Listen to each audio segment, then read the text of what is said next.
attendance, are you able to hear us?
Yeah,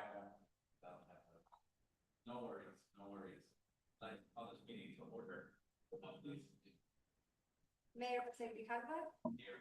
Mayor Pro Tem Dania Acosta, Councilmember Melissa Rodriguez, Councilmember Jose Montaño, Here. Councilmember Ray Shelton, Present. Councilmember Maria Dillon, Here. Councilmember Richard Acosta, Present. City Manager Ana Rengifo, Present. City Attorney Dennis Fitzgibbons, Present. Muted. I don't. City Treasurer Alejandro Martinez. And Mr. Mayor, for the record, Councilmember Melissa Rodriguez and Dania Acosta are excused, as well as the city treasurer and the city attorney is standing. We can see him. Thank you. Just wave, Dennis, no worries. I Item don't number know three, what's going persons on. wishing to address the council in writing or verbally on any item not on the agenda. Do we have anyone? Item number four, discussion decision to call and conduct an executive session. Item A, under the authority of ARS 38-43.1.03, A3, 4, and 7, to consider its position, instruct its representatives, and obtain legal advice regarding the update of property sale of vacant land around the Douglas Municipal Airport. May I have a motion to enter into executive session?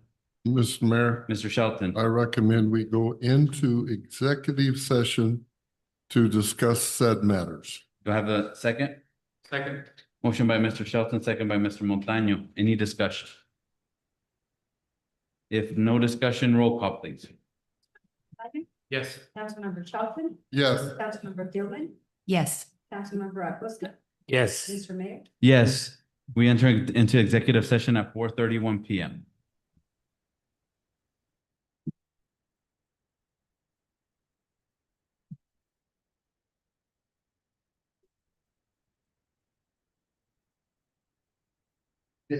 Okay.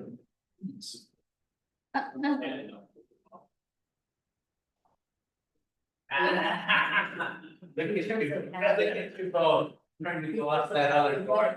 Trying to go out and now it's just door and going. I don't hold, take long, I would never hold. You're a head mom. It's a pizza. Good morning.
PM. Item number 5, adjournment. Do I have a motion to adjourn executive session or this special meeting? Sorry. I make a motion, we adjourn the special executive session. Do I have a second to adjourn the special meeting? Second. Motion by Mr. Shelton, second by Mrs. Dillman. All in favor, say aye. Aye. Any nays? Ayes have it. We adjourn this meeting at 5:09 PM.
It up because he needs to give me stuff and he hasn't given it to me.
Mayor, it's time.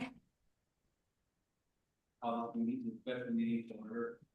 Public hearing is 5:15. Roll call.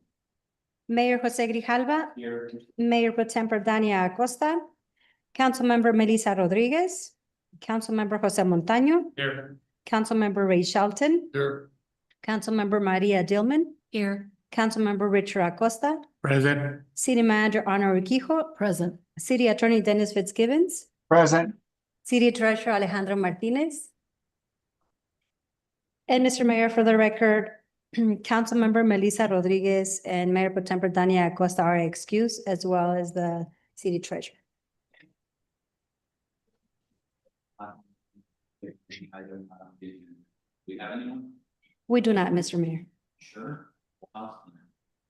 Item number 4, discussion decision on public hearing. Item 8, the purpose of the public hearing is to allow public participation pertaining to the Caper report. Ms. Morales? Good evening, Mayor, members of the council. The purpose of the CAPER is to report the outcomes of the use of Community Development Block Grant funds for the fiscal year ended June 30th, 2025. The City of Douglas Consolidated Annual Performance and Evaluation Report, also known as the CAPER, for program year 2024 was made available for public review from September 29th through October 14th, 2025. Tonight's public hearing is the final opportunity for people to make any comments on the draft CAPER.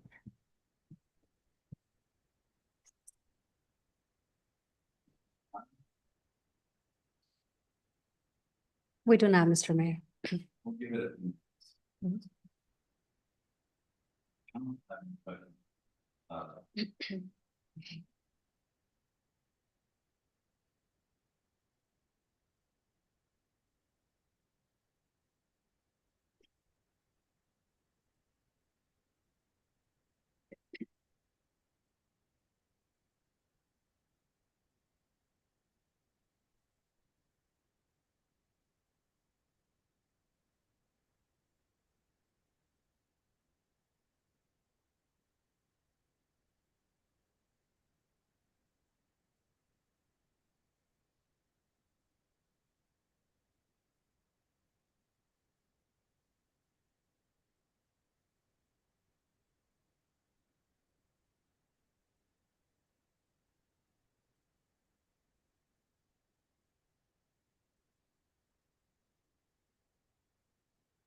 Good.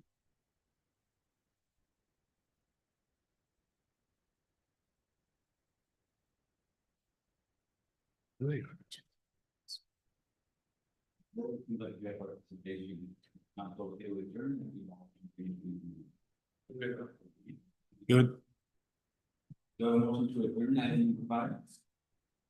Mayor, Mr. Montano. I motion that we adjourn this special meeting, called. Second. Second. Motion by Mr. Montano, second by Mr. Acosta. All in favor, say aye. Aye. Any nays? Ayes have it, we're adjourned back. I'm sorry.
Mr. Mayor, it's time.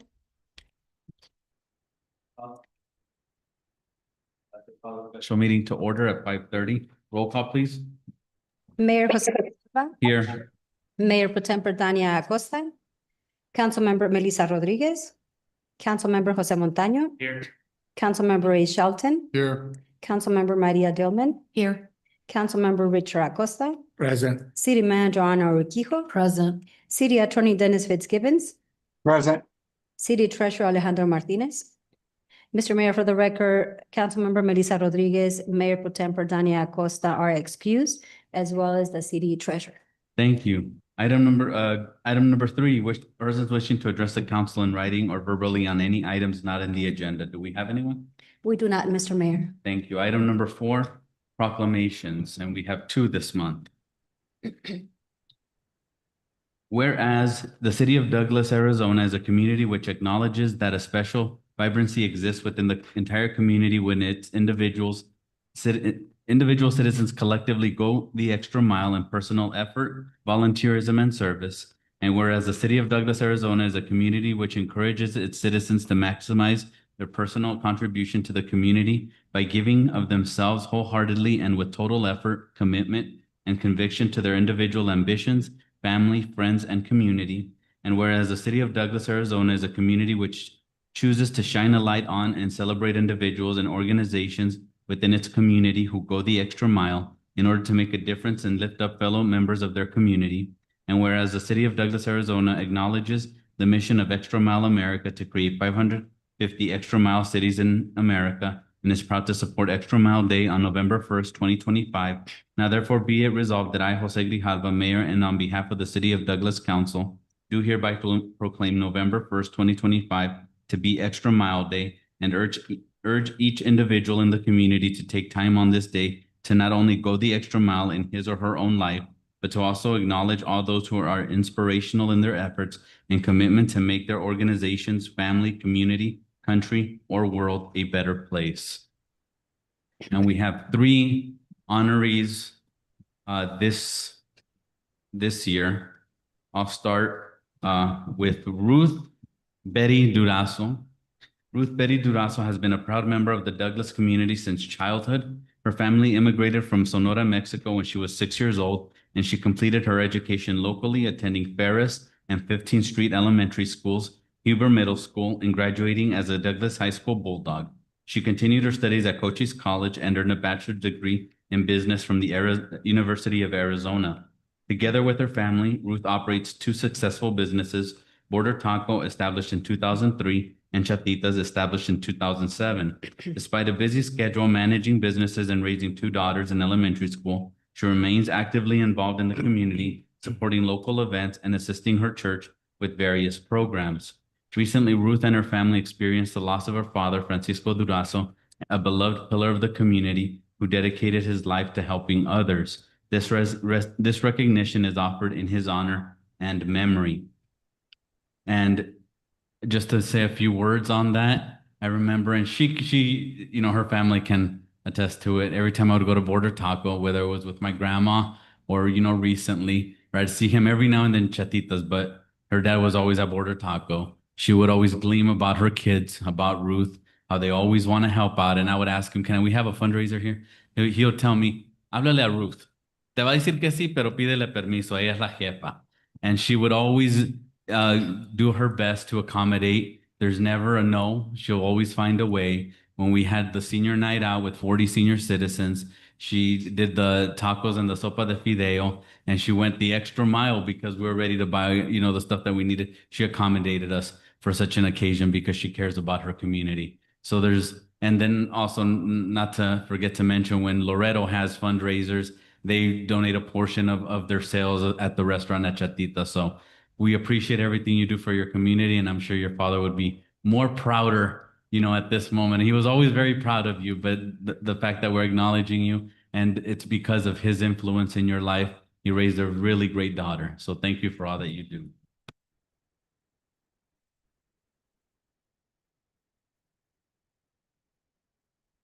The next recipient is Margaret White.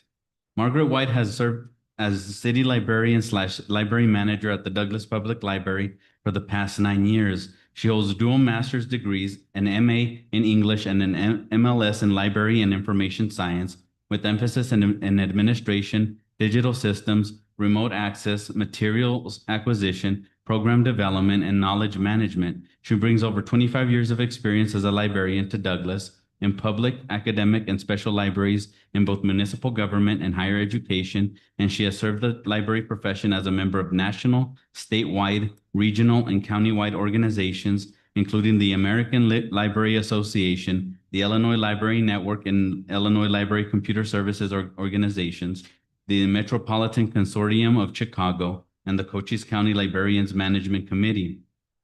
Ms. White's leadership style encourages staff empowerment, independence, and excellence. Under her leadership, the library was recently nominated by Douglas residents and awarded first place for customer service in the annual Best of Douglas competition, an award that reflects the community's regard for the library's exemplary community service and the hard work of the library's outstanding staff. The library team consistently goes above and beyond to create and deliver the best possible programs, collections, and services for all residents, Douglas residents, and models on a daily basis for their dedication to going the extra mile to provide warm, welcoming, and award-worthy service. Now, I've had the pleasure to have breakfast with Ms. White and her staff 2 times for everything they do for our community. They're the safe haven, I like to say. You know, we don't have a community center right now, but they welcome the community. They do extra activities. They have the cleanest library that I've seen. Everything's well organized just because of her leadership. They all greet you with a warm smile. And like it said here, they're the definition of customer service. When I saw that you got that award, I was thinking we should have your staff give, customer service sort of classes for everybody. We tend to look at the outside on those things when we have a great team here. So thank you for everything that you do, and thank you for everything that you do for our community.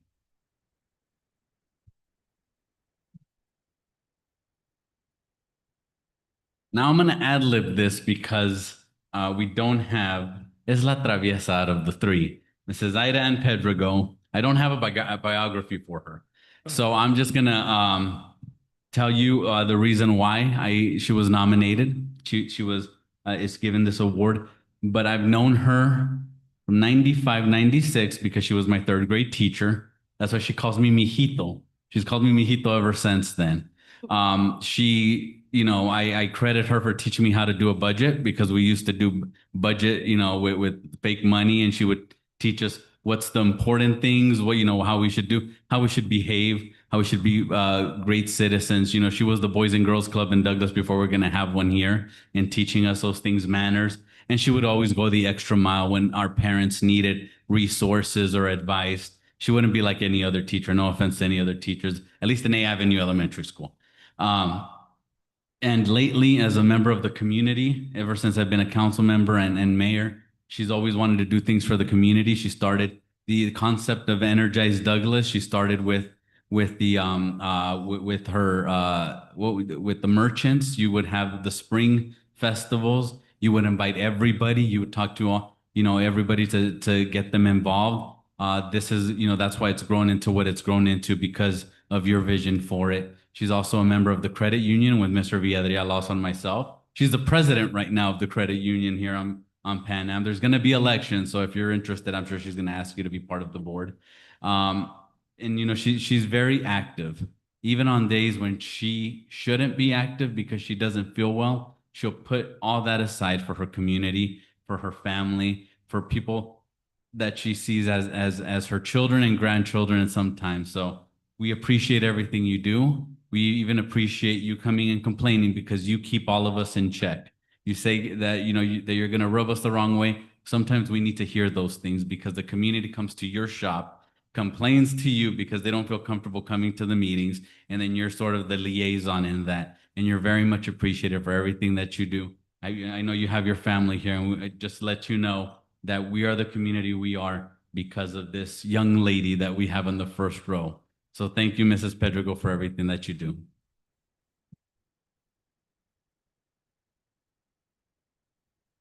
And we would not be politicians if we didn't ask for a photo op. So if I can have council come down and we could take a picture with the recipients.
We have one more proclamation.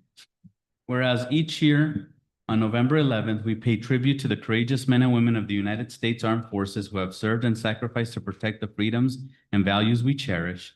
And whereas our veterans have served and continue to serve at home and around the world, the words of the first proclamation in 1954 by President Dwight D. Eisenhower still ring true. Let us solemnly remember the sacrifices of all those who fought valiantly on the seas, in the air, and on foreign shores to preserve our heritage and freedom, and to let us consecrate ourselves to the task of promoting an enduring peace so that their efforts shall not have been in vain. And whereas our veterans represent the highest ideals of patriotism, dedication, and honor, serving selflessly to uphold the Constitution and promote justice worldwide while facing challenges both on and beyond the battlefield. And whereas it is through their caring of family, friends, God, and country, they display the ultimate courage that makes our nation the home of the brave and the land of the free.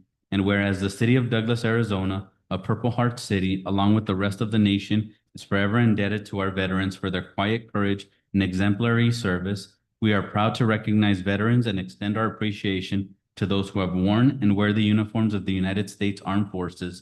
Now therefore, let it be resolved that I, Jose Grijalva, Mayor, and on behalf of the City of Douglas Council, do hereby proclaim November 11, 2025 as Veterans Day, and urge all citizens to join in honoring and remembering the service of our veterans.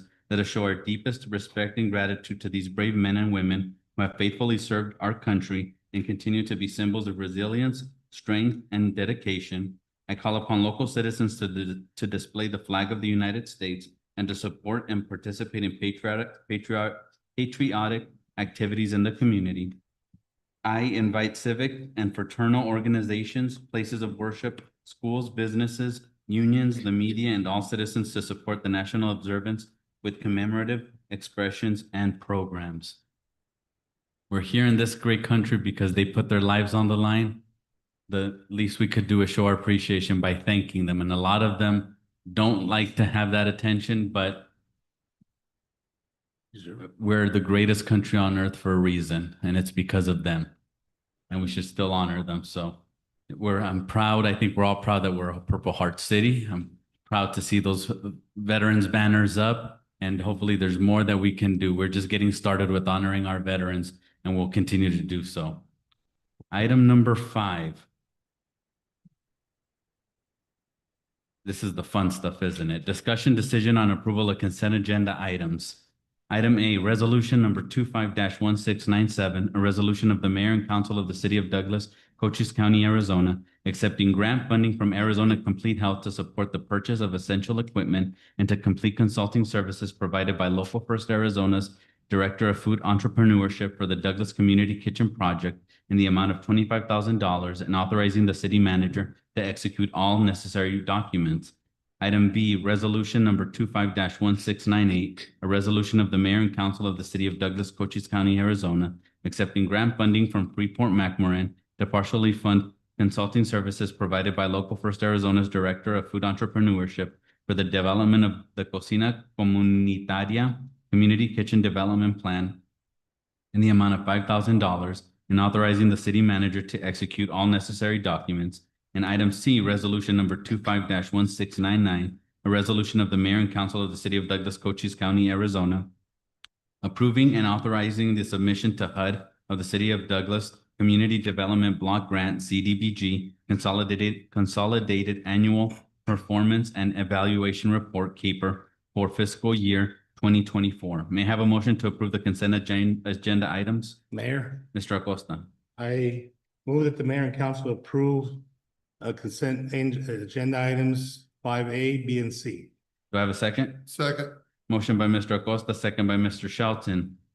Any discussion? Hearing none, roll call, please. Councilmember Montaño, Yes. Councilmember Shelton, Yes. Councilmember Dillman, Yes. Councilmember Acosta, Yes. Mr. Mayor. Yes, motion passes. Item 6, discussion decision of approvals of ordinance. Item A, second reading of ordinance number 25-1218, an ordinance of the mayor and council of the city of Douglas, Cochise County, Arizona, authorizing the abandonment without compensation of a portion of the city right-of-way located on East 16th Street as legally described in Exhibit A to BW Gas and Convenience Real Estate LLC pursuant to abandonment agreement entered by the parties, establishing severability of component of ordinance and establishing an effective date thereof. Mr. Mayor, And then, okay, Mr. Fitzgibbons. Mr. Mayor, we're going to ask council to table this item. The party that's going to buy the two pieces of property that we're going to abandon the property to, they haven't bought it yet. It looks like they're going to probably buy it towards the end of the year. So we just need to try to bring it back to council about the time they're going to buy it. So once council approves this ordinance, then once the ordinance becomes effective, they will be the owners of the property. So I'd ask council just to table it and allow staff for us to bring it back when we're ready for it. Okay, thank you, Dennis. Do I have a motion to table this item? Mr. Mayor, if I may, before you take on a motion, Mr. Fitzgibbons, if we can postpone the item for a future meeting instead of tabling. Okay, that's fine. Do I need a motion for that? No. Then we'll, if it's okay with council, we'll postpone it for a future. Fine with me. Item 7, presentation discussion. Item A, 2026 proposed amendments to the City of Douglas Charter, which shall be voted upon by the qualified electors of the City of Douglas at the special city election to be held on May 19, 2026, and providing direction and authorization related to such an election. Ms. Andrade. Thank you, Mr. Mayor. The City of Douglas would like to propose the following charter amendments to enhance collaboration with local legislation and address necessary updates within the existing framework. These changes are intended to improve operational efficiency, clarify current positions, and ensure the charter better reflects the city's evolving needs and priorities. City staff, in coordination with the legal department, have reviewed the proposed charter amendments for potential inclusion in the upcoming ballot. Please note that some of the amendments previously voted down in the last election in 2022 will be resubmitted for voter consideration. We will educate the public also on the amendments, and so they can understand what it is before it is placed on the ballot. Staff in the legal department will be available for any questions, and we will have a presentation for you. Thank you.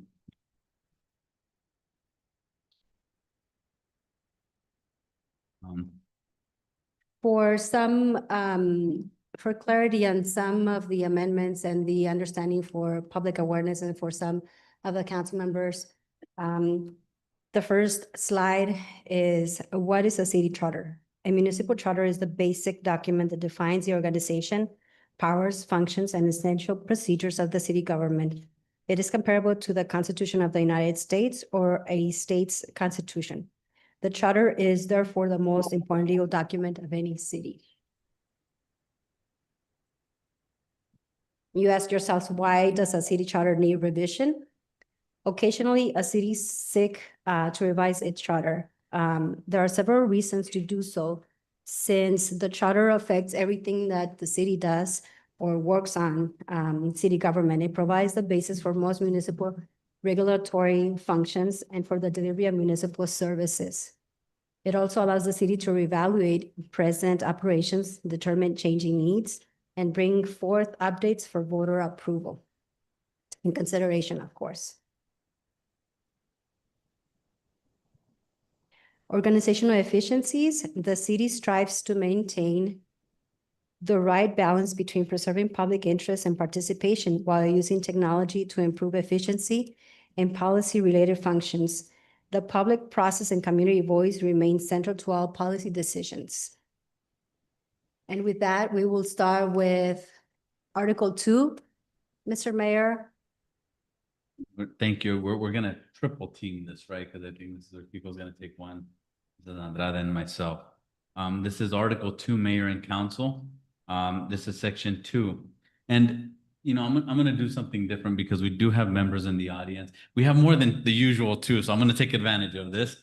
If there's any questions, at least, you know, before we move on, feel free to have them, you know, have any questions either at that time or at the end. Section 2, Article 2, Section 2, member and selection. The council shall consist of a mayor nominated and elected at large and 6 council nominated and elected at large. Do we explain? Do you want us to, the purpose of it? if you like, Mr. Mayor, yes.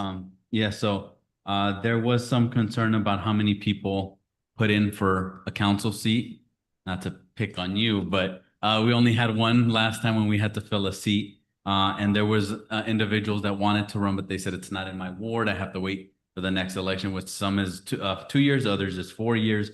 If we were at large, then it would consist of anyone that's a resident in Douglas under the qualifications to run. Sort of like the school board. That's how the school board does it at large. That's one of the considerations for that. I'll just ask any comments, questions on this. And wait until the end also. Section 4, it says right here, increase public office interest. Revisions that are intended to increase interest in elected office within the community. These propositions are intended to provide incentive for community members to run for mayor or council related seats. Yes, and then we would have, you know, more individuals, and especially when we annex out, there's going to be more individuals that are going to be part of the city. Article 2, Section 4, the term of mayor. The mayor shall be elected for a term of 4 years and serve until the mayor's successor is elected and qualified or appointed. Part of the reason for this is I've been asked about how long, you know, and, you know, we have the charter. I always point them to the charter, and I always try to get other people's interest up. This is basically, if the people want somebody, why not have them, you know, for as long as they want. We have that in Congress. We have that, you know, but we don't have that here. Other cities do not have terms either. Also for council in Article 2, Section 5, the term of office for all council seats shall be 4 years, and a council person shall serve until his or her successor is elected and qualified or appointed. With this, when a few years ago, you know, there was the complaint of there's someone who does 2 terms, then they bow out for 1 term, and then they come back. If they're going to keep doing that, you might as well have them as long as the public wants them. The term of councilman, Article 2, Section 4 and 5, cities with term limits.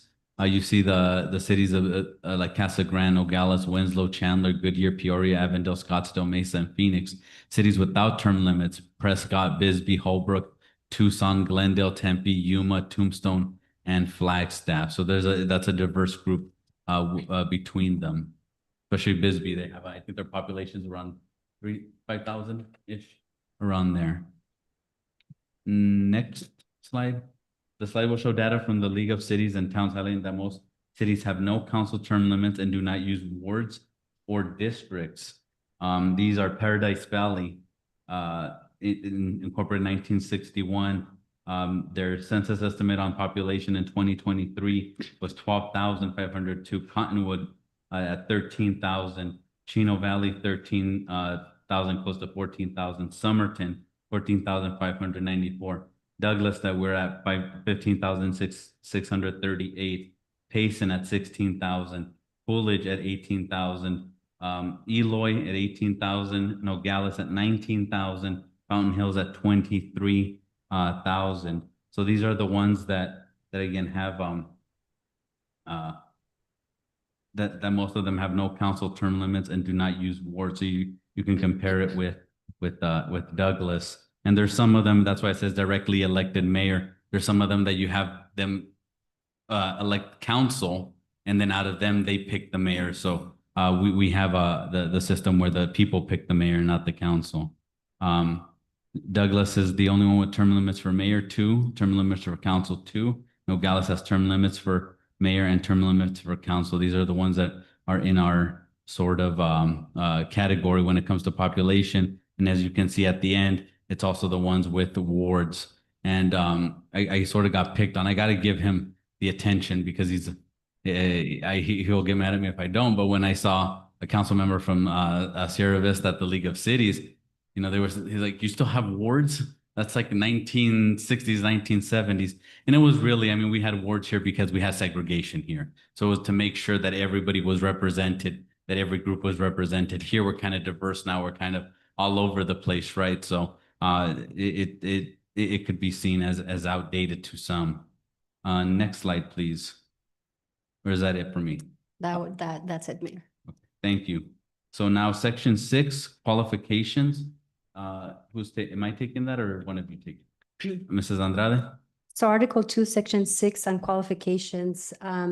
This section is to lower the residency requirements in Douglas to run as a council member from 3 to 2 years.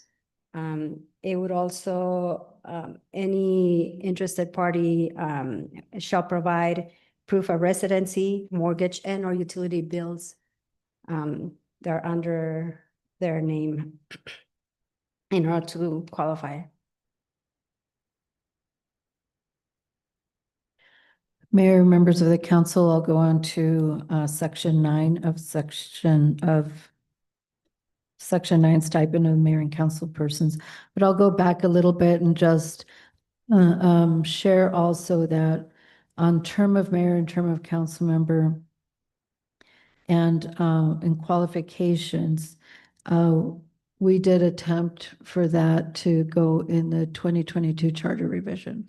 So that was attempted in the past. I just wanted to show that as history because many of these items we're trying to bring back for, you know, kind of another consideration and hopefully either share that what we're pursuing, as was mentioned before, is organizational efficiencies, in some cases, encouragement or incentives to increase interest in public office, and in some cases, just some housekeeping. I don't think, or direct savings in some cases, but I will share each time that we offer one, if it's a bring back, if you will, from the 2022 consideration as well. On the mayor's stipend, this is a return item. We just updated the tables.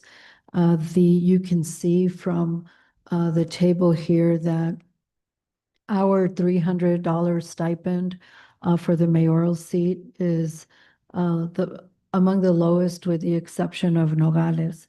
And even Nogales is only $50, but I'm not even Nogales, but surprisingly Nogales is at $50, and that's always been the case, I guess. But if you can see everything else, it way exceeds with the level that we're at, which is why we tried to address that in our previous attempt for charter increases in 22. And this comes back to you unaltered is in the same way. We just show in our comparison from the 22 table, there's a slight difference, and it just even shows that we're falling further behind. Mr. Kiko, because you mentioned Nogales, so I've been really good friends with the council members from Nogales throughout the years, and they actually get healthcare. So that's even more expensive than all this, you know, combined. So, I mean, there's a reason why they get 50, I think, because they get a free ride with healthcare. Thank you. Again, like the previous one, this is a return of the 2022 attempt as well. We did update tables. Council stipends are set at 200. And again, except for Nogales, that's the outlier there. It is significantly lower than the majority there. You do have Winslow and Bisbee that are also set at 200, but all the others that are shown here exceed that. So we did update these with the most recent League of Cities and Towns survey, salary survey data. Thank you.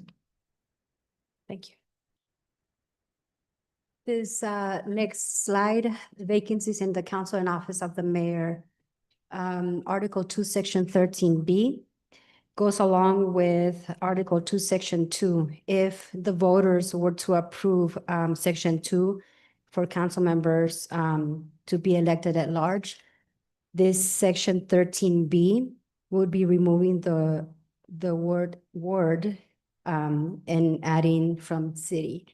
So meaning at large for that specific item 13B.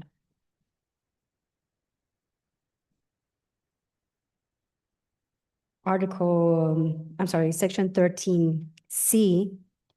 This one applied, for example, in Mrs. Dillman's, she came in as an appointed member, but she will be able to run at the next primary election that the city will have in 2026 to be able to fill that seat. With this Section 13C, what we are trying to do is remove for council members, any council member that is appointed to go through an election process. If they are appointed, the word here will be shall serve the remainder of the term. So for that person or that council member to finish the term without going through an election. So that will be Section 13C. Consideration of petitions, that will be Section 19. This for any citizen that may appear before the council at any regular meeting may present a written petition. Such petitions shall be considered and action taken thereon by council. It says at the next regular meeting, so we are removing that to allow for more planning or on that process, and will be at their discretion, meaning that it could be at a special or regular meeting, but not to rush on that specific item, if that makes sense.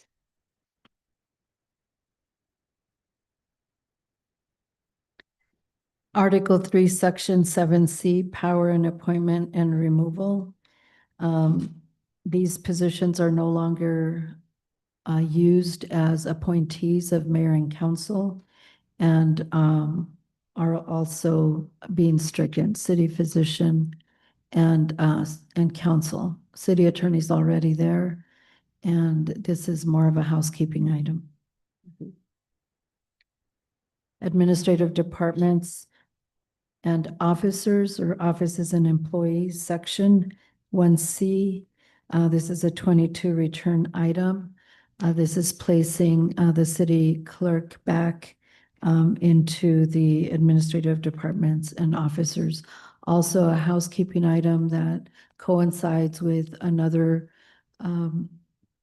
ballot initiative or from the previous charter revisions that also didn't pass, but one impacted the other. So this is correcting that back to and considered a housekeeping item as well.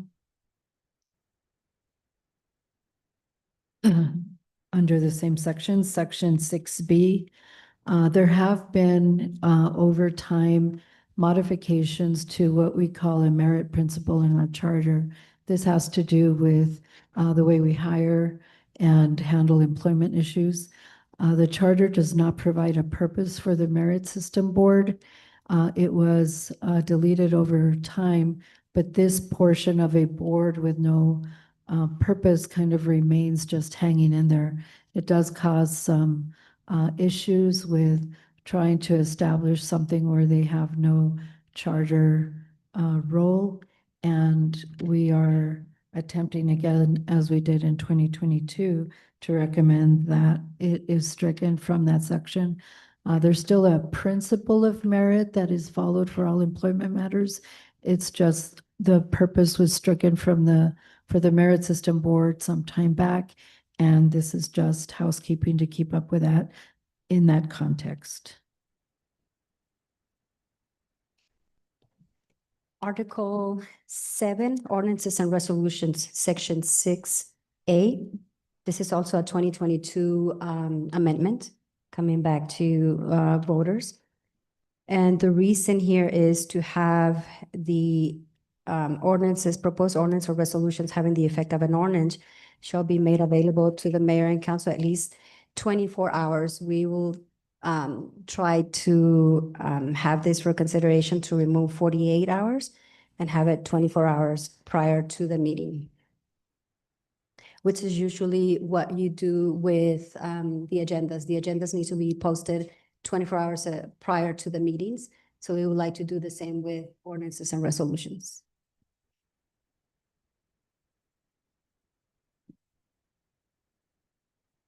I'm sorry, section 6B, also regarding ordinances or resolutions having the effect of an ordinance. This will be eliminating the requirement that a full reading be read during a meeting. So that's why we usually read ordinance and resolutions, like, for example, ordinances by title only. And that's also a 2022 amendment. The section under contract, section 1 for preparation, all of these under the contract article are for organizational efficiencies and returns from the 2022 attempt to modify. Again, here we are trying to expand on preparing contracts that they're drawn under the supervision of the city attorney, must be in writing, executed in the name of the city of Douglas by the mayor or manager or designated agents, as it may be otherwise provided either by this charter or law, and must be countersigned by the city clerk, who shall number and register the same in a book kept for that purpose. So except for the record custodian purpose, and it's still overseen by the attorney, mayor, and manager, it does allow for designated agents for more efficiencies with the amount of contracts that we manage and oversee. Section 3B is for transfer and sale of property. The manager may sell or otherwise dispose of any personal property having the value of 500 or less with one published notice. Written notice shall be given to the council prior to such sale or disposal. We are just updating language from advice to notice, but just with inflation and with times that we are dealing with in terms of monetary value, $500 is basically there's nothing we're able to dispose of at that. And if we're the intent and the spirit of disposition for various reasons, when we are not able to either auction or others, this just puts a big constraints on the ability of the city manager able to dispose of equipment or articles. So this, we're just updating that to 5,000, which I feel is still rather minimal, but it helps us to be able to transfer and manage the sale of property. Also, excuse me, no city employee, elected or appointed city official or member of immediate family is defined and modified from time to time in ARS section 38502, section 9, shall be permitted to bid, purchase, or acquire any city property. We are adding back that attempt from 2022, except for online auctions outlined in Article 8, Section 3B, Item 2. So again, this is organizational efficiencies that we are trying to bring to the organization, and except for online, we feel city employees in the definition I just described, or officials or immediate family would have the option. And there are some cities that allow for either or both. Thank you. Going to article on elections, section 5B, the arrangement of names on ballots. This will go along with Article 2, Section 2, if voters were to approve for council members to run at large or be elected at large. The names of the candidates for councilman shall be arranged at large also, and deleting the word from this section.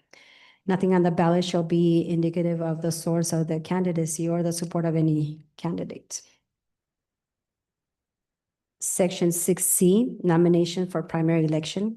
This also goes along with Article 2, Section 2, running at large.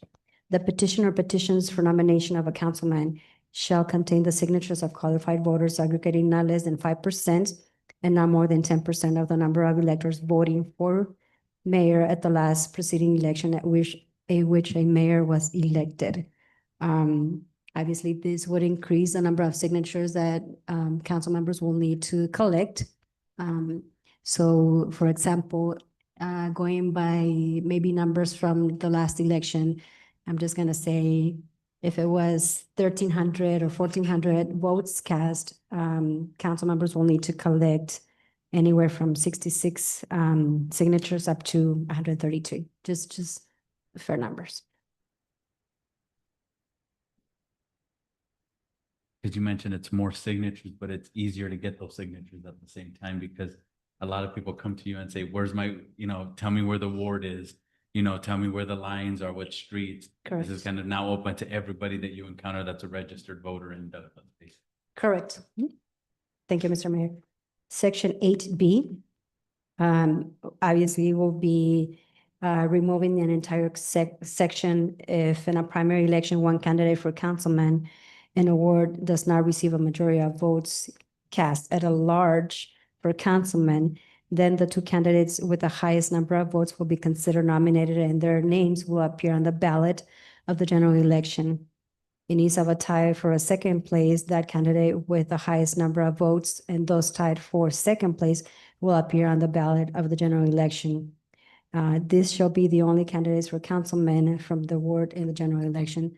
So, and we have a new section for 8B. If at any primary election there be any office or offices to which no candidate therefore was elected, then said election shall be considered to be a primary election for the nomination of candidates for such office or offices, and a second or general election shall be held to vote for candidates to fill such office or offices.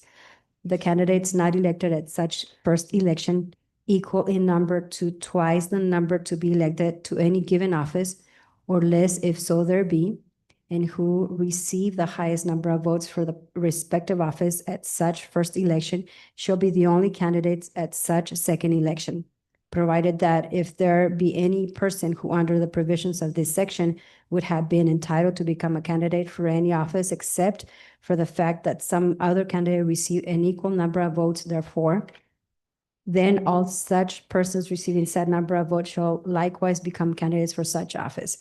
I know it's a long, we'll try to educate the public also on that section.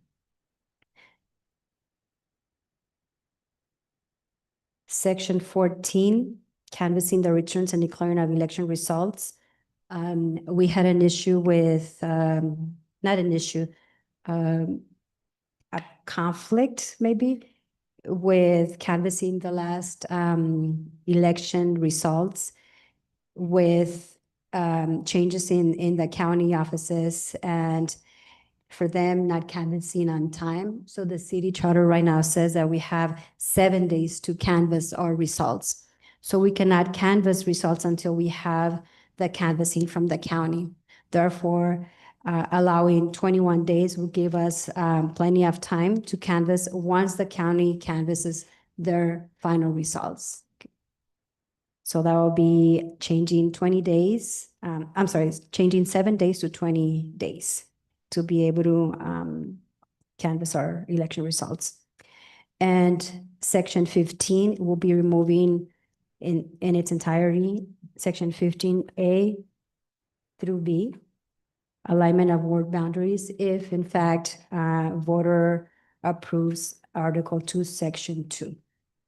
And with that, we can entertain any questions that you may have. Thank you. Any questions from council or council and then go? I don't think we have anybody that signed, but we could get the paper signed later. Mayor, Mr. Montaño?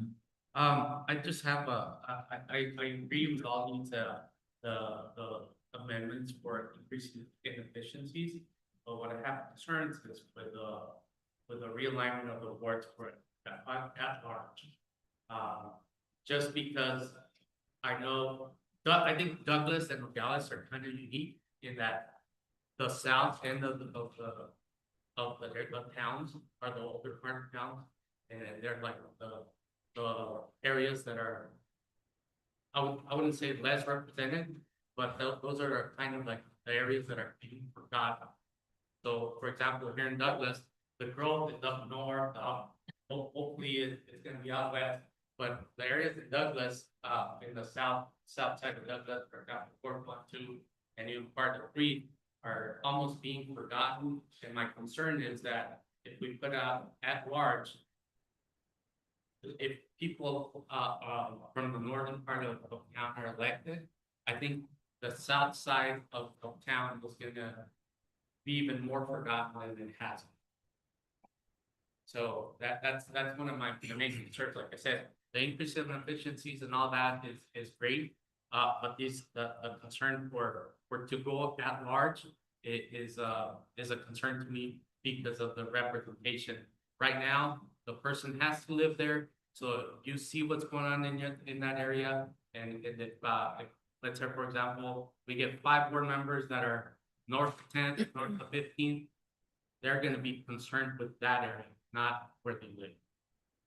And then again, the pay, I mean, that was voted down a couple of years ago. So my concern is, how much is all this gonna cost, to have a special election, and who pays for it also? Those are some of my concerns. Mayor, may I ask you all to please speak directly into your mic so that we can capture for minute taking? Thank you. Mr. Shelton? I have a concern about that also. I like the way at this time in history Douglas is divided, because everybody has a councilman to go to. And Douglas is sort of unique.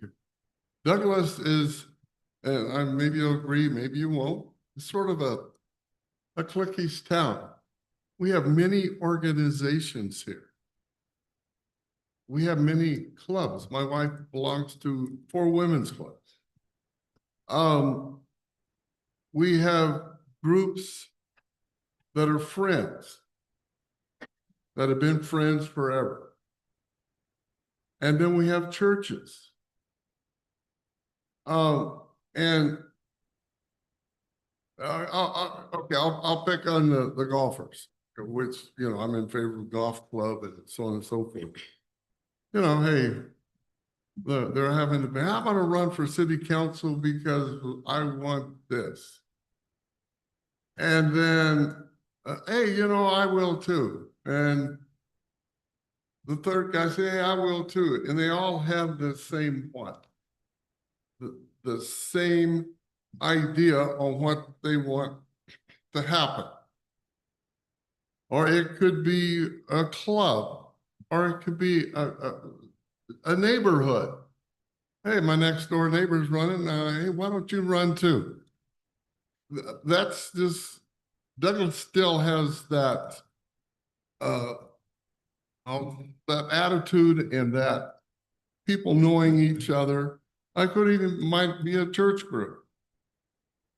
Hey, you know, I think we need to do this or we need to do that. And you could have 2 or 3 people on the board here and they have the same attitude and they have the same goal. So that's, I'm gonna have to think that one over. Yeah, you know, and of course I know, wow, I've known, well, your wife, but I've known you from school and I taught you and Melissa but it's been, we're not close. See what I mean? You get a little click in here and it could, you know, and then you're gonna have the community objecting to it. That's sort of the way I feel.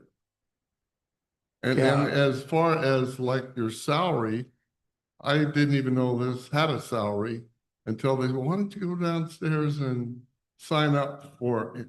you know, to me, what I do with my money, then I save it till the end of the year, and then I give it to DARC. You know, for a community, to help the community. And that's, I'm like you, that's the two things I have a concern about. Yeah, Mayor, you know, I totally agree with Mr. Montaño, Mr. Shelton. You know, I'm a firm believer, why fix what's not broken? We are representing our constituents from our area. And I think it's worked out well so far. Maybe there was not a turnout for Ward 5, but maybe because they felt they were needed. So we thank Ms. Dillman for submitting her application. But again, you know, as far as the pay, you know, we all have careers, we all have our income. And when same thing like Mr. Shelton said, I didn't know this was a paying position until I got appointed. The next day I asked to come to our human resource and fill out some paperwork. You know, again, we do this for the love of our community. We do this to help our community grow. And currently it's showing signs of prosperity.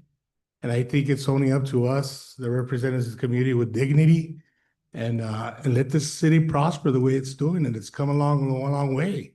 And, you know, we have the city administration that does their homework and are there for us. So, you know, let's focus on what's at hand right now and watch this city prosper. And I mean, I also agree with some other, you know, articles, ordinances that need to be, you know, kind of worked on. Yes, but as far as, you know, going at large and the salary or the income for city elected officials, you know, to me, that's just going a little bit too far. So, thank you. And I want to make a point on that. I've had, I think, 2 people mention pay before during call to the public. And I know he's not here, so I'll name him by name. Mr. Arturo Torres wanted to start a petition about our pay. So I told him, you don't start a petition because it's a charter issue. It's not going to go anywhere because we can't vote on it, even if we have whatever the timeline is. So that's why a lot of these things were in here. And like these other issues, you know, as far as they contradict the charter, I know, you know, not having a physician here when we should have one per charter. Like Mrs. Andrade was saying with the canvassing, that was, I want to put it mildly, hell for you because you were worried the whole time that you were going through that. I'll let Ms. Dillman comment. Since everybody else's comment, then I'll open up to the crowd in case. Any comment? You don't have to because you just gave me that face. I feel that we're all a community together and we all should help each other and we're all in this for the good of the community. So I kind of agree with that large.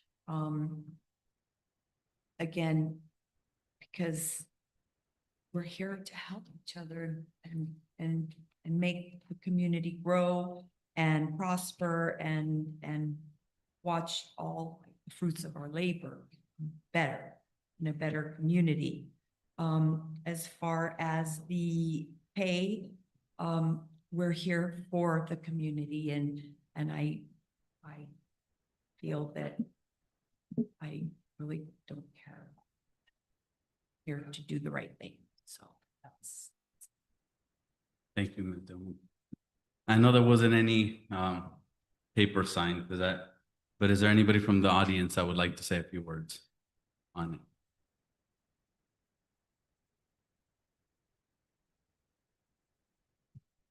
Name, address. My name is Ida Pedregon. I live in Douglas, Arizona, and mayor and council people. I understand what you're saying, Mr. Montaño, because I agree with you. I'm in an area which is Ward 1. And for many years, I sort of feel like we are underrepresented. But at the same time, people aren't coming out. People who need to come out and on the city council. And it could be, and I don't know. Personally, I don't know if it's because of salary, because they feel, hey, I'm donating my time. I donate a lot of my time and don't get paid So I understand what you're all saying. But at the same time, we need qualified people to run for city council. Exactly what you just said, people who care. And yes, the community is going in the right direction, Mr. Acosta, but we have to ensure that it continues to. And that's what I'm saying, that we need a diverse city council members, people willing to run. And as you know, Ms. Dillman, you were the only one for that. Mr. Montaño, you were nominated, you were appointed. But people aren't coming out to run for offices. I know, sorry, Mrs. Hernandez ran because she was asked. It wasn't something she said, oh, I'll do. She was asked. And I don't know about you, Mr. Acosta. Also appointed. You were appointed. So you see what I'm trying to say? And so I understand both sides because I'm in Ward 1 and I feel that we are underrepresented in Ward 1. I was asked, bring pictures, I bring pictures and nothing happened. So yes. And I wish that there was a better way of getting people interested in running for city council, whether it's for the mayor, city council, doesn't matter. Douglas needs the community to respond. Thank you. Thank you. Very much. Mr. Mayor, if I may, just a comment as your city clerk. As far as elections, whenever we have elections, and you know, the clerk prepares the packets and has, you know, those packets ready and meets with interested parties, right? Citizens of the community. I had one individual that was not within that ward for the election that he wanted to run, but he couldn't. He submitted, you know, his paperwork. When I saw the address, he obviously was not in that district. So just as a regular citizen comments, either way works, obviously for council members, but also for citizens of the community that would like to run for office at large. It will give them an opportunity also to end not running at large. That doesn't mean that you are restricted to an area. Obviously, you will have more constituents in the city that will come and bug council members or address you, whether it's in person, in the office, or through social media. And citizens are eager to have, you know, that conversation with council members. That's my take from what I hear from people that come and see me. As far as the stipend, I know that it was also brought to the citizens when Mayor Uribe was in office and it was voted down. And it could be like some of you mentioned that, you know, you're here volunteering your time. You care for the community and that's all that matters, which is, you know, what most of you think. Just so that you know the background on the stipend, the salaries right now in the city charter were implemented back in 1982. That was when the city charter was adopted back in 1982. After that, there has not been cost of living adjustments like other cities do, like the comparable cities that we added to that column for your review. And ultimately, if let's say that you include that item or that proposition on the resolution, ultimately, if you're in agreement or in disagreement with adding that item, the voters will be the people that would decide. Even though, let's say that you are in agreement and you add that to the ballot, the voters may say, we don't want to give them a stipend, so it may be voted down. Or let's say that you are in a disagreement to adding that proposition to the ballot, and then the voters may approve it. So it's something that could be considered, possibly. So that's just my comment, that it was obviously in effect since 1982. And I think we have to mention another thing too. These current boundaries that we have, the last time we redistricted was in 2008. It hasn't taken into account the La Parrilla apartments. It hasn't taken into account the growth that we've had. we are annexing west. So under the current line, all that west annexation would probably fall under 4 and 5.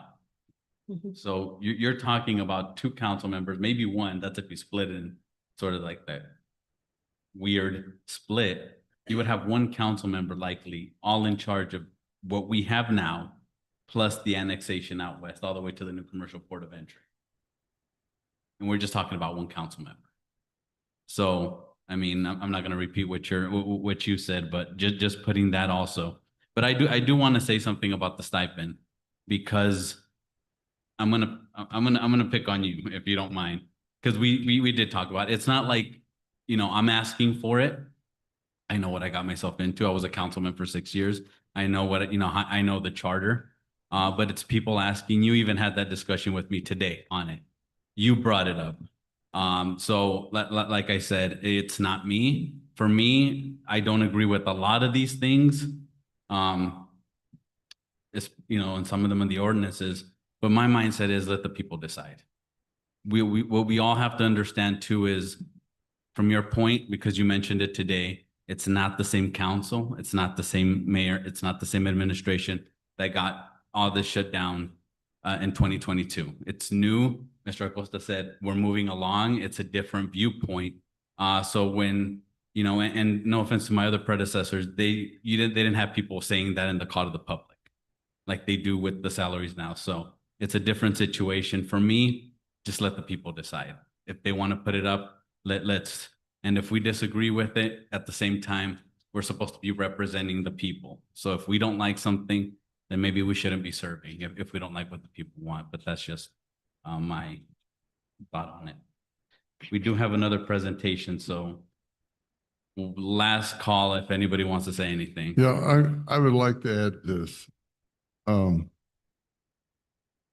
I think maybe we should have all had a meeting, sat down very informally and went over this instead of all of a sudden, here it is.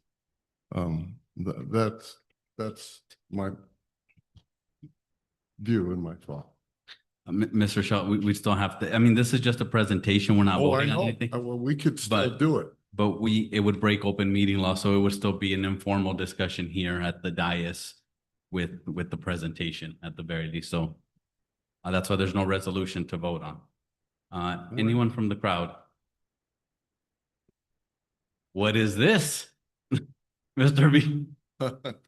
Good evening, Mr. Mayor, members of the council. I just want to share that I appreciate the discussion of thinking of ways to get more involvement by the citizenry of our community. I think that's a valuable discussion to have. I'm not sure what the right answer is, but I value that there is an appreciation to try to get more people involved. I think the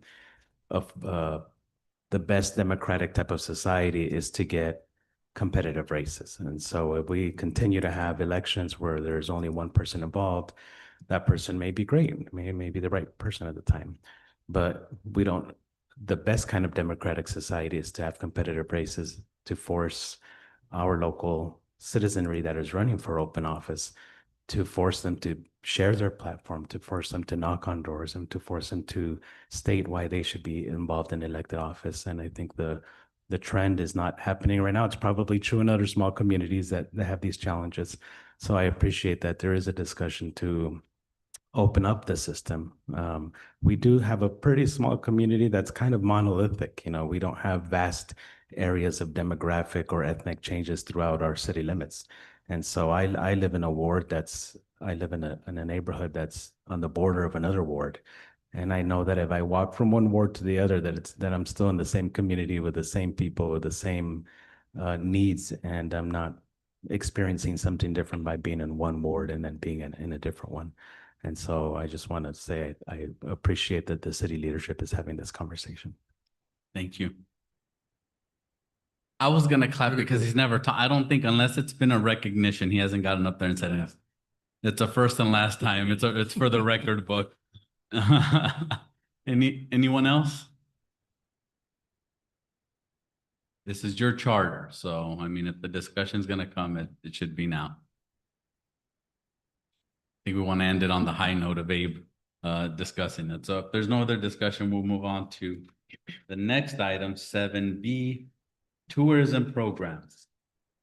Ms. Smith.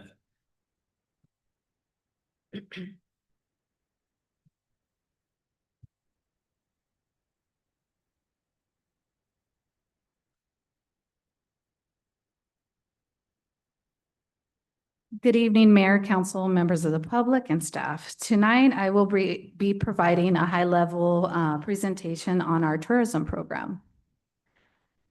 In tonight's presentation, I'll review the overview of our tourism program, share with you some highlights and achievements we've been able to accomplish, and also some things that we have looking ahead. So with that, let's get into it. So an overview of our tourism program. Our vision from our strategic plan is to position Douglas, Arizona as a premier destination that showcases the unique cultural, historical, and natural assets of the region while fostering sustainable tourism growth that benefits the local community and preserves our town's heritage. What we say are our motto when we ask, what is Douglas known for? We talk about our history, our art, our culture, and the outdoors. Some of our guiding documents that we use to help with developing this program and things that come from that is our strategic tourism plan that was presented to you. I believe it was during the leadership retreat that we had last year around this time. Of course, we have our Douglas Vision 2032, which discusses our policy priorities, and one of those priorities is tourism. Our project matrix, which has a list of some high key items that we have been able to accomplish, and of course, the budget that you all passed this fiscal year. Just kind of running down our team structure. I have the privilege to oversee the tourism area as a community services and economic development director. We have our tourism coordinator. He's actually here, Dave Nevins. We have 2 part-time positions, our tourism aide, Brenna. She's just started about 2 months ago. Dave has just about under 2 years with the visitor center, and we're currently recruiting for our other part-time tourism team. The photos on the right are basically our headquarters. You have the visitor center that many of you have been at. It's right near the police department at the entrance of town. And then we have our Border Air Museum. I wanted to share with you and mention our key partners that we deal with when we are working through our program. Of course, you have the Arizona Office of Tourism, which we call AOT, and you'll see that in our documents and part of this presentation. We have Cochise County Tourism and Economic Council, which is referred to as CCTEC. Of course, our local attractions, the Highway 80 Foundation, our binational partners in Agua Prieta and now Sonora. And just kind of diving more into our key partners, you have the Arizona Office of Tourism, again, AOT. They are the statewide agency that helps us with leads in marketing and development with Arizona's tourism industry. Their purpose is to increase travel spending and promote Arizona's destination and support local economies like Douglas.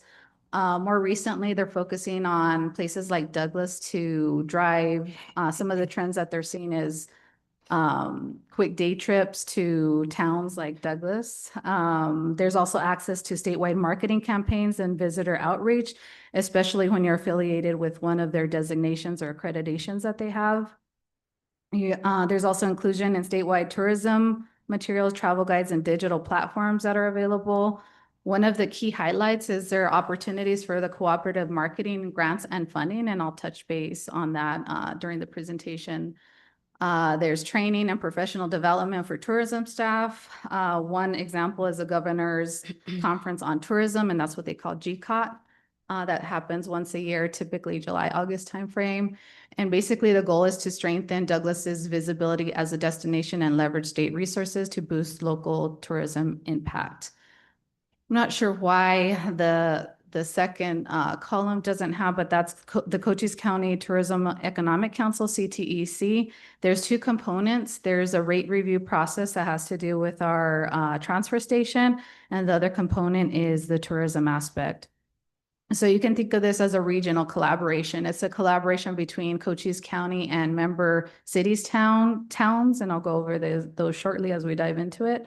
The purpose is to promote tourism and economic growth through a unified regional approach. Unified regional approach is what's really important there. Each community represents by senior leadership, that's our city manager and staff that are at these periodic meetings. And there is a funding component that's an annual contribution to support regional marketing efforts with the goal of strengthening visibility, collaboration, and economic prosperity across Cochise County. So again, that regional. Then the next column that is there is our local attractions and offerings. You have a list here. That's their third column. You have some amazing places here in Douglas, Arizona, if you haven't been to them. We have the Art Car World, we have the Last Supper, we have the Gadsden, of course, our gem, which includes a veterans exhibit that's in there if you haven't been. We have our Border Air Museum that showcases some of Douglas's first in aviation. We call that BAM now. It's just easier for us. Douglas Williams Home Museum is also amazing with all the historical information that they have there, and the house itself is just gorgeous.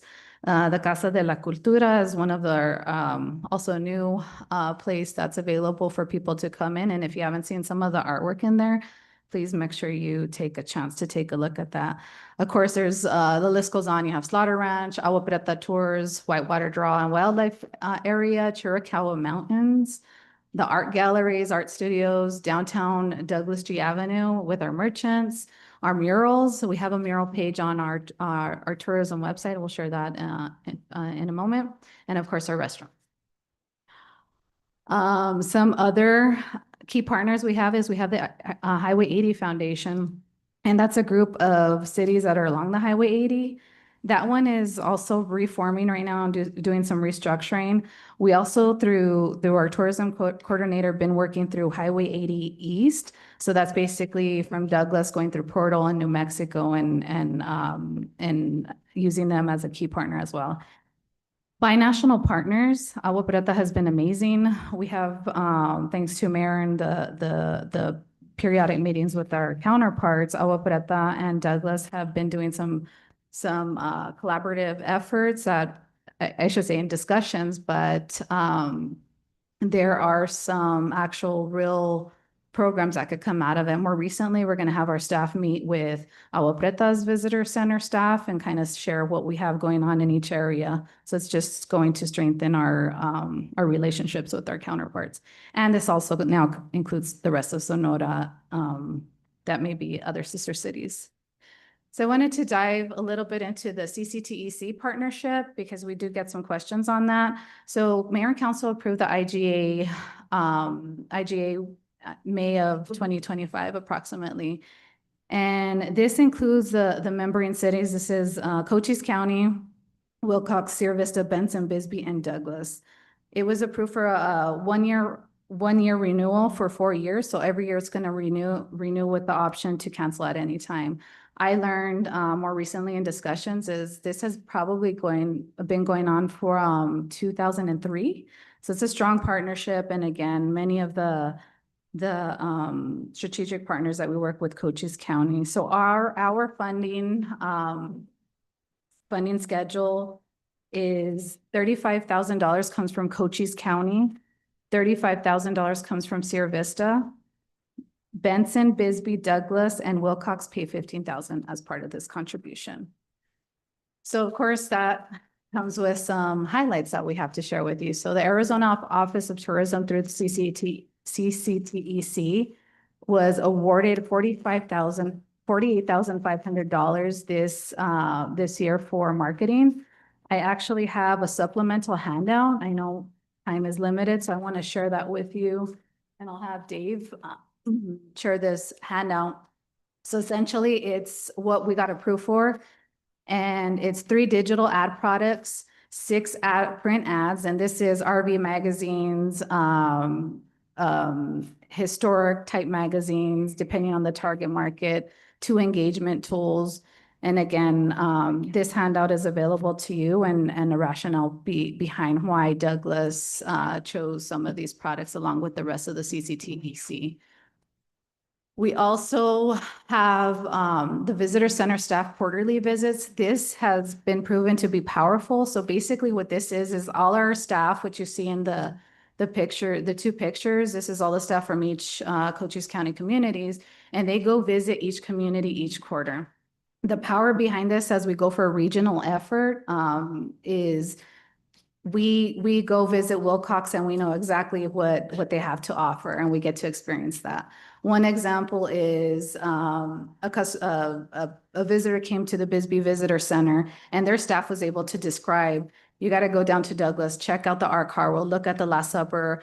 They have amazing Mexican authentic food and share those type of experiences to your visitors that come in your community.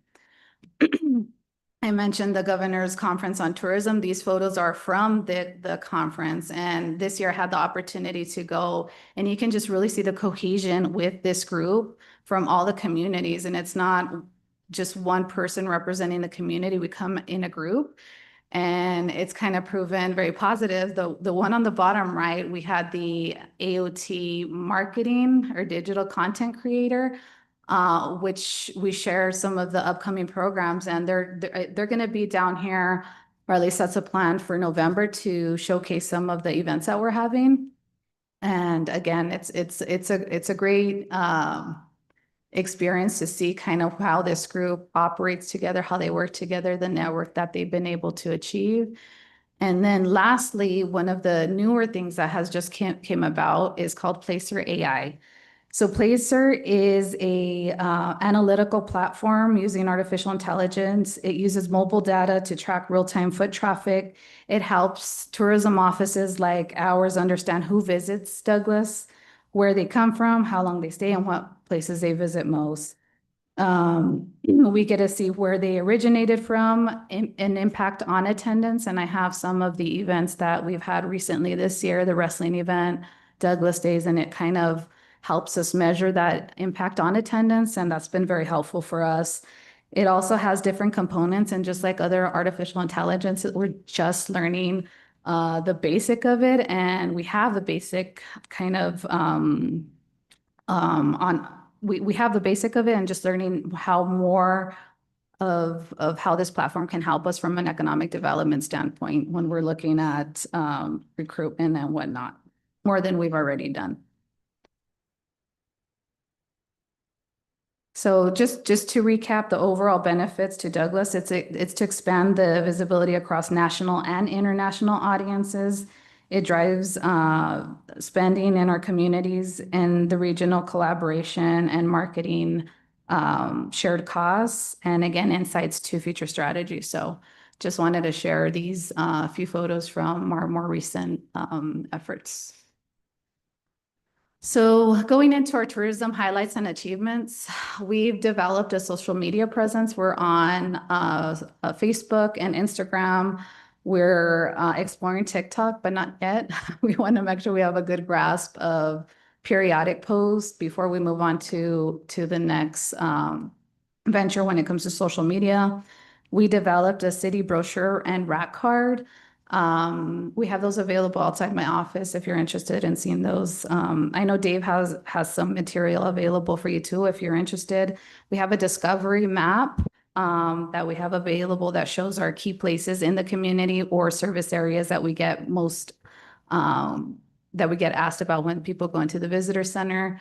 In 2003, you approved the visitor center as a DMO, which is a destination marketing organization. That's an AOT designation that shows like Douglas is the place or the hub of where we market our information. Through the budget process, we were approved for a tourism website. That's the Explore Douglas website. If you haven't seen it, I'll make sure you have a link. Take a look at it. Staff has done an amazing job on adding our murals in town. We have a wild, it's called the wild section, where we show like animals that we've seen within the community. And it's been getting a lot of engagement, and I'll get to that as we go through the slide. One of my favorite things that's really showed some impact is a presentation to RV parks. We go to Bisbee or Benson, and if you don't know anything about their RV parks, they have thousands of people. And they're usually snowbirds. They come around this time. One of the #1 questions that we ask is like, do you know where Douglas is? And hardly anybody raises their hands. We're getting more now that we've been doing this every year, but it just goes to show how those quick visits, that shows we have events in Douglas, unhook your vehicle from your RV, come travel down, and who knows, eventually they might choose Douglas to stay as we upgrade or have upgraded our RV park. Again, the CCTEC visits that we have, we've also increased events, either city events or just events in general. There's a lot more that are occurring, and we're sharing those across all the visitor centers in the county. We also have been working on publications and magazines and more digital articles that we have coming about. You can catch those on our website as well. This has been a while now, but we have BAM on regular hours. They're not all week, but they have their specific hours and times that they're available, and of course by appointment as we continue to grow visitors to that area. The 2 part-time positions are very helpful, and I'll explain as we look at what's coming forward. And then we have some displays, and thanks to Dave, he brings a different lens for tourism. He has these displays that are in our visitor centers that I'll actually show you in this next slide. So this is one of the displays, and it's a world map. And so when we have visitors that come from, you'd be surprised, we get visitors from Quebec, the one on the bottom left, they're from Dubai, the one on the right. I think she was from, yeah, I think she was from Scotland. And then the top picture on the right, I was just so surprised to see all that part of the map with the pin. That's from New Zealand.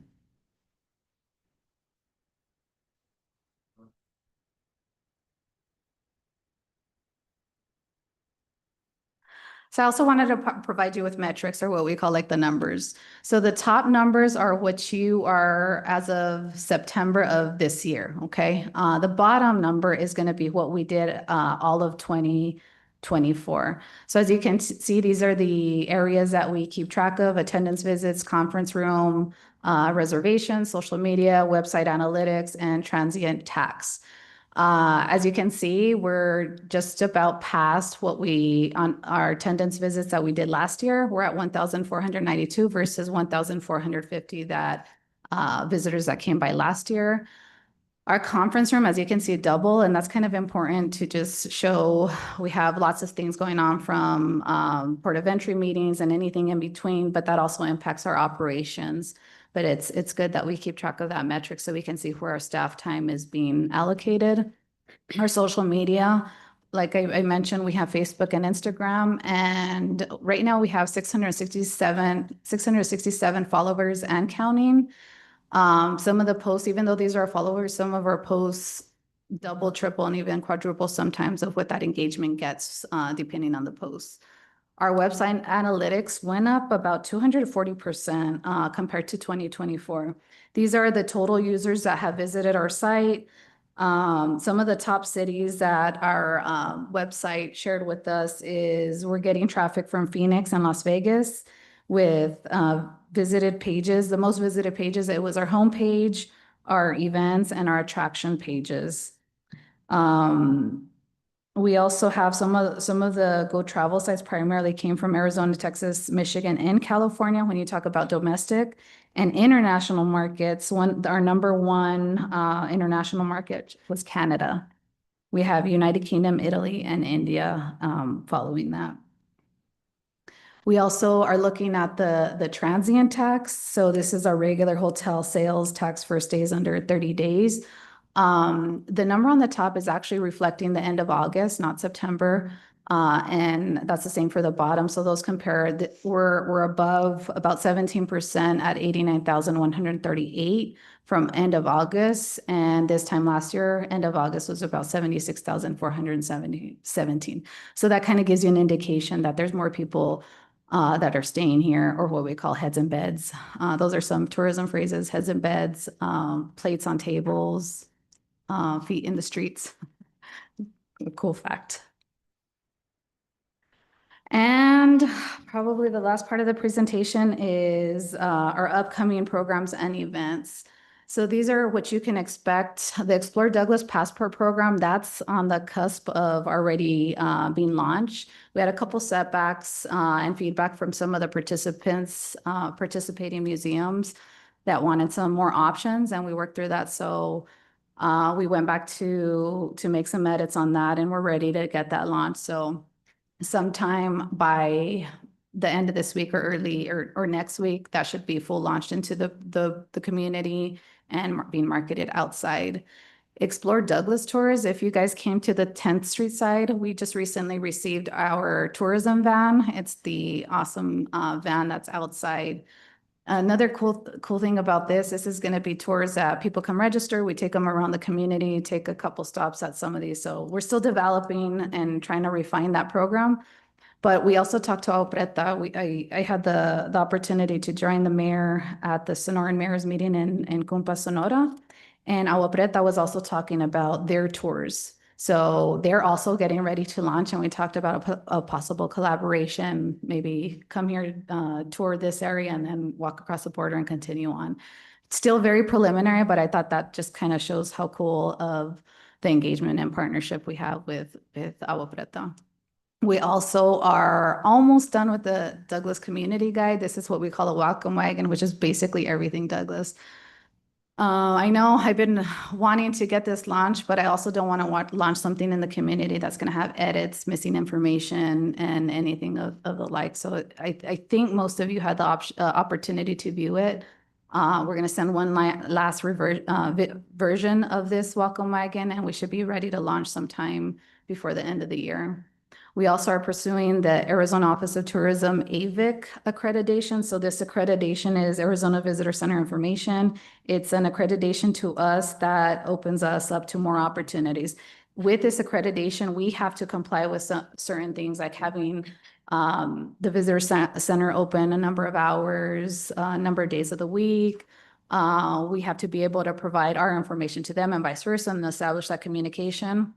So this one's almost ready to go, but it also opens us up to when you're an AVIC, you get into their actual magazines, and you get exposed to distributions exceeding 400,000 or more. So there's a lot of perks when you join these type of perks or these type of programs with AOT, and this is one that we're almost ready to submit to them and hopefully get approved.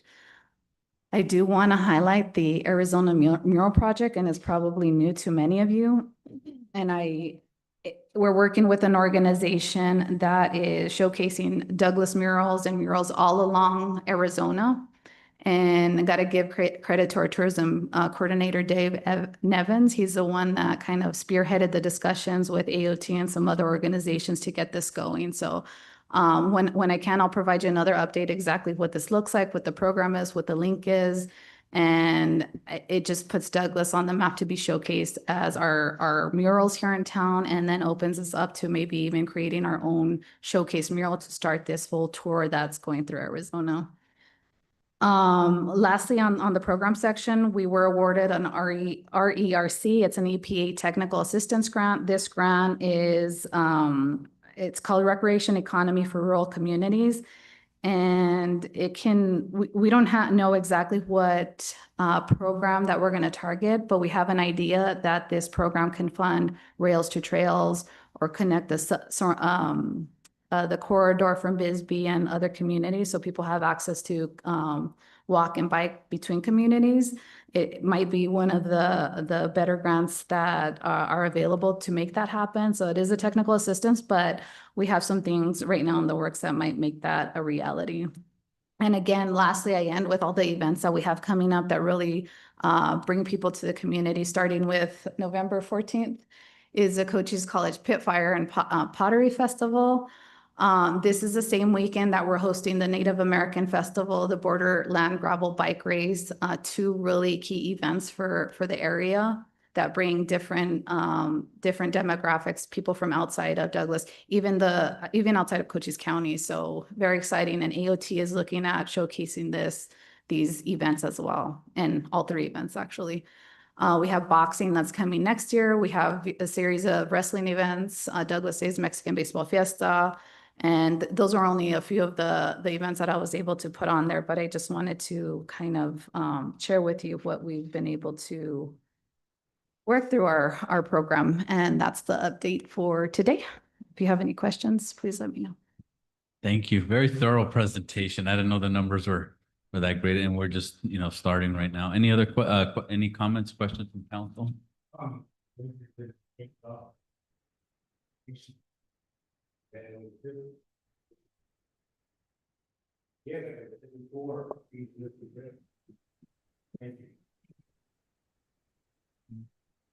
Mr. Shelton? You know, I noticed all of the boxing, whatever. You know, how many years have we had the Douglas golfing tournament? Do you have any idea? 90, How many? 90. 19 years? Okay, no, 90 years. Oh, no, okay. We've had that for 90 years. And the golf course, by the way, I think it should be mentioned in this. How many people from Phoenix or Tucson or anywhere? We get that golf course in shape, and by this time next year, and we help at the club itself and remodel it to some extent and make it for people to come. So that's one thing. And then I have another idea, and I was going to sit down with the mayor and Anna to them. Douglas has a lot of history, and it's been sort of swept under the rug. Of course, I'm a history major, but I don't see why we could not have an Arizona Cattle, Cowboy, Copper, and Railroad Museum here. Because, and we have two, we have the old Safeway or Food City, and we have Bayless Market. Those would be ideal places to have this. And right down the street, we have the cowbells. I wish Bobby was still here because his mother was probably one of them that started. We're sitting like there. And the cowbells, I go to Wyoming, Montana, Idaho. One of the first things you see is the cowbells meet here. It was started where? Half a block down on the corner, not even the corner, down there. We have such rich history with the railroad, and of course the copper and the cowboys around here. And you say, well, where could we get the money? Well, the Arizona Cattlemen's Association, Steve Brophy was president of it, and he was from Bisbee originally. And I don't know if he's still the president of it. Then we can get grants from all of these cowboys in the country, and the U.S. Cattlemen's Association, the Arizona Cattlemen's Association, the State Museum. The State Museum has a lot of things just stored away in warehouses. The county historical, Cochise County Historical Society would help out. The Douglas Historical Society, Shreveport McMoran. And I was over in Silver City about 3 or 4 weeks ago, and I was at a place, and they were saying how much money that Shreveport McMoran was. There was something going on, like $30,000, $40,000 grant that they had. They're going over there in Silver City doing things. Arizona Public Service. We have some someone very close that there. The railroad. I graduated with a guy from NACO, and he was the head of all Southern Pacific lines at one time. I'm sure he's retired now. But I mean, reach out to maybe the Douglases and people like this and to other associations, and you'd be surprised at, I think, the things that could come out of the woodwork about cattles and cowboys and copper and the railroads.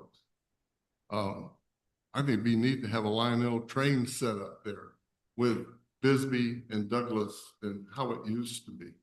I mean, and bring railroad cars in, bring Shreveport McMoran, I'm sure in Bisbee, or is the warehouse still out there? They would still have a lot of things like we have, and build the history of it. And then not only that, but the airport museum, it's there, you know, no one's there usually to open up, expand that, put the Douglas flyer that we had here, expand it, put that there, and get all the history about airports and the airport out there, and all the people that have come to that area. I mean, we have so much here. Pershing during the conflict with Mexico, he was stationed here. I mean, there's so much history here that has been swept under the rug. And, you know, I'm from Bisbee, but look what they have done up there with all the history. Look what Tombstone did with a bunch of outlaw cowboy lawmen. What, you know, what they've done there. Douglas, anyway, that's a thought, and it would take stuff. Okay, I've got a good, not a good friend, but a friend that has been in charge of doing Fort Knoxville. And she, I mean, she's put her life and her energy into getting that rebuilt, reestablished. Well, really, most of it was built. They just had to clean it up a little. So Douglas has a lot, and we're just sitting there. So anyway, that's a thought for maybe down the road one day, and I might, you know, none of us might not be here, but hopefully Jennifer, you know, but it's been ignored, and I think everybody in here will agree with me, right, Richard? Yes. Yeah. You know, and so anyway, that's my food, that's my thoughts. And we could do so much, but we haven't. And it's because, well, I hate to say this, but I know a lot of the people personally. They're gone now, but they put their life and they put their thoughts and they put their beings into, let's preserve Bisbee. And Douglas, well, won't say it, but you know, and I love Douglas, you know, or I wouldn't be up here. So there's so much history and so many other things. But I think the golf needs to go in on that, especially getting it out to Canada and advertising the whole community. Thank you. Thank you, Mr. Shelton. Any other questions? Mayor, really quick, thank you, Jennifer, that was excellent. I agree with Mr. Shelton, but I think that us as a council owe it to you guys to give you direction as to what should be done by that. So we'll take it as a task right now, but and I think it's something that we should discuss and give you a little direction. And our military history. Oh, yeah. Joe Perry. Mayor, if I may, maybe to wrap up all the excellent comments and feedback, I also commend Ms. Smith on a great presentation. There was one slide that mentioned our membership with CCTEC. And well, there's a few slides, but one that mentioned Placer AI. And I just want to reiterate on that fact because I believe one of the reasons when we brought back the IGA to continue our membership with CCTEC, we were asked to make sure we explained the value we were getting from that membership. It is $15,000 that we pay into that membership. And what are we getting as a result? So collectively, you've seen that. But the Placer AI alone is a $25,000 annual benefit that we get that Sierra Vista carries on the behalf of all of the partner agencies. So there is a strength in numbers, and we do have access to data. Of, I think more of what you're familiar with most recently is our Navi Retail type of metrics that we get. This is foot traffic for us for our events in the same type of context. So I just wanted to validate that. Just even if that alone brings a huge, huge value for our use as a member there, but clearly many other partnerships. And I do continue to direct staff to not only stay relevant with CCTEC, but at the table to make sure our photos, our programs make it into all of these type of marketing programs and that we're not just a member, but not mentioned in here. So thank you and thanks again. Thank you. I'm going to disagree a bit because you showed us the numbers. Our numbers are way up from last year. And it's because, and I want to thank staff because we've taken a new approach at this point, and it's taken some time to get used to it because I'm just going to share you with you the wrestling event. You went to the first one that they had here from Thunder Mountain. And the first thing you told me was at least 90% of the people here are not from Douglas. And then I started talking to them, and you did too. They're from Fort Huachuca, they're from Sierra Vista, they're from Bisbee. They come and shop here. Last time, you didn't go last time, huh? The one of the OG founding members of Death Row Records was there, and he came all the way from Tucson, because now we're letting these special events like the gravel race that you're doing a great job, Mr. Nevins, the Native American Festival, instead of putting up billboards like how we used to or announcing them, you know, through radio, now they're announcing themselves, especially with all these partnerships that we're having. Going to Sonora, you went to Cumpas with me. Mrs. Dillman already me regañó because I wouldn't invite her, but you know, even them, they're saying we're going to all these events. We're going to where we could go. We're going to Ross. What we consider going to Phoenix, all these Sonoran cities are coming over here. They're giving us all this attention. There's no way that we would be getting this attention right now if it wasn't for all those partnerships. So we're barely getting started. And like you mentioned, the boxing, we're going to be hosting Texas. We're going to be hosting New Mexico, Arizona, Hermosillo, Nogales, and Agua Prieta in a tournament. These relationships take the stress off of all of you to do the advertising, because these gyms are going to advertise in other states, internationally, in Mexico. So, I mean, I'm looking at this as a positive. It's not like our numbers can 10 times, you know, balloon into huge numbers, but the fact that they're increasing by a lot like this, and we're so early, you know, so far in the fiscal year, I mean, it gives us so many opportunities. And you just going to Cumpas and saying, all these cities not only are doing having us attract them through tourism, but didn't we talk about they sell a lot of products over there, just, you know, that we don't have here, even in the region. There was one, and I'll just bring one if you remember it. You know, I'm sure you all know garlic salt. They have garlic salt chiltepin or something like that. I mean, if we can get that here, where else are they going to get it in the region or even in the United States? So, I mean, it's just like these relationships, they're baby steps, but they're baby steps in a new mentality that, you know, I tell people personally, I didn't want to do the same things we did 20 years ago because they're not working. Now we changed our ways. There's a new mindset, and we're seeing the results thanks to you all. So I just wanted to put that out there. I'm very proud of you all, especially having to deal with me on trips to Cumpas, but I'm very proud of you all because we're moving in the right direction, and we're getting a lot of attention that we didn't used to get before. And they mentioned restaurants. You stayed here, young lady, so you're one of the top attractions restaurant-wise, both of them. So I want to thank you for that too. Any other questions before we? Mayor, I agree. Mrs. with- Dillman. I'm sorry, Mayor, I do agree with you on that. We're moving forward. I just think maybe add a little of the old in there to highlight where our roots, where we've all come from, where our families and generations have come from, just to have that there. Thank Great you. job. Very great job. Absolutely, Ms. Dillman, and I'll add that that's why our vision that I shared is on there. I'm also from Douglas, born and raised. I have my roots here, fourth generation.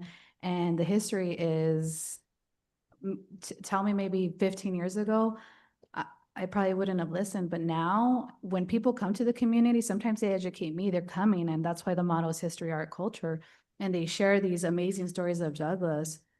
And all the time I'm blown away, and having staff like Dave Nevins, he comes with a different lens. Like, I'm from here, so I see things in a different way, which comes with advantages and not. And the same thing for him, like he looks at things, and as a team, we look at our guiding documents, the feedback that we hear from you, from our community, and knowing that our heritage is important. And when you look at tourism and economic development and the big piece of the puzzle, there's other things that were not spoken of here today. When we talk about downtown revitalization, our historic preservation, trying to preserve that, our veterans, that's part of our history. That's why the Gadsden, the museum's in there. And I probably should have added another column and when I was reviewing the key partners, because it's all of us as well. We're our ambassadors for our community. So everything that we share, the history, I learned from many of you, and I'm sure vice versa, but it's all interconnected, from economic development, from downtown revitalization, the programs that we're bringing through the city manager's office to preserve the downtown area. It's all interconnected, and I have the privilege to be able to be in this position and kind of be able to finally see it in this way, because I think it's just, it's been a privilege to be able to be in this position and see how Douglas is growing and thriving and changing, and knowing that we don't want to be new and fresh. We want to have our roots. We want to be able to share that for generations to come, because we don't want to lose that. And I think that's it, but I wanted to share that with you. And it's our home. Yes, and it's our home. And we have family that live back east, we come back home. My Mm. brother comes back once a year. This is home. Yes. So yes, very good job. Thank you. Thank you, Jennifer. Item number 8, adjournment. Do I have a motion to adjourn? I make a motion, we adjourn. Motion by Mr. Shelton. Do I have a second? I'll give it to Mr. Montaño. I heard about that at the same time.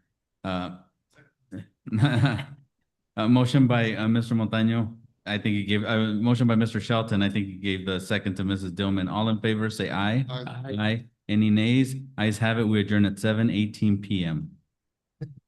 Have a good night, you guys. Have a good evening, Dennis. Thank you. Take care.